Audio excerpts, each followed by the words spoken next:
படம் ஒரு நெஞ்சை உறைய வைக்கும் கல்வெட்டுடன் தொடங்குகிறது. யாவோயா, யாருக்கும் இரையாகாதே, யாருக்கும் நண்பன், அனைவருக்கும் வேட்டைக்காரன் வூட். அவர்களில் ஒருவர் டெக், ஒரு சிறிய ஆனால் அச்சமற்ற போர்வீரன், தனது தந்தையிடம் தன்னை நிரூபிக்க ஆர்வமாக உள்ளார். பயிற்சியின் போது அவரது சகோதரர் கியூ, கோபம் அவரது வீழ்ச்சியாக இருக்கும் என்று எச்சரிக்கிறார். ஆனால் டெக்கின் முதல் வேட்டைக்கான நேரம் வரும்போது அவர் சிந்திக்க முடியாததை தேர்வு செய்கிறார். காலஸ்க், அவர்களின் தந்தை கூட பயப்படக்கூடிய சக்தி வாய்ந்த உயிரினம். அவர்களின் தந்தை அதை குலத்தின் பலவீனம் என்று கூறி அதை கொல்லுமாறு கியூவிடம் கட்டளையிடுகிறார். அதற்கு பதிலாக கியூ அந்த உத்தரவை மீறி டெக்கை விடுவித்து போரில் இறப்பதற்கு முன்பு தொலைதூர கிரகமான ஜனாவுக்கு அனுப்புகிறார். ஒரு விரோதமான உலகில் தரையிறங்கிய டெக் தனது சகோதரனின் நினைவாக காலஸ்கை வேட்டையாடுவதாக சபதம் செய்கிறார்.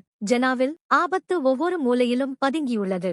அவள் அவனை காலஸ்குக்கு அழைத்துச் செல்ல முன்வருகிறாள். அவள் அதை எதிர்கொண்டதாகவும் உயிர் பிழைத்ததாகவும் கூறுகிறாள். அவர் தனியாக